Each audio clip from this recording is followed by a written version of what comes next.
Most investors have high hopes for this earnings season, looking for a big turnaround. But can corporate America deliver? After all, Alcoa kicking off the earnings season yesterday with a bottom line that trailed analyst estimates. For his perspective, we're joined now by John Haynes. He's a senior U.S. equity strategist at Rensburg Sheppards in London. Good morning. Thank you for joining us, sir. First off, I wanted to ask you, will Alcoa set the tone here for the earnings season? What did you make of its results? Well, without any disrespect to Alcoa as a company, I spend no more than a nanosecond every quarter looking at Alcoa's results. They're notoriously difficult to predict and very rarely give a terribly good steer on what's happening in the rest of the earnings season. So I don't think it's going to set a tone.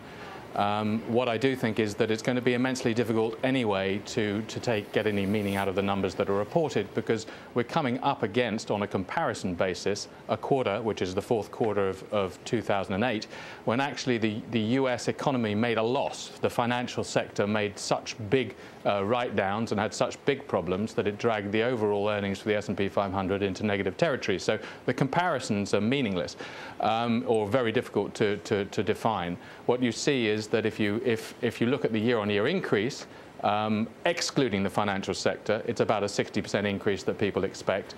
And within that, it's about a third, divided between the consumer discretionary space, the resources space, and the IT space. So I would expect us to pay particularly close attention to those three sectors, which have been dominated upgrades over the last quarter, to see whether they're well received. If they're well received, then I think it sets a good tone for not just this quarter, but for next as well. Okay, but financials obviously making a big part of the story, where earnings are seen rising 60% year on year because of that low comparison. Talk about the outlook for these financials. We've seen a lot of earnings estimates lowered in the past couple of weeks.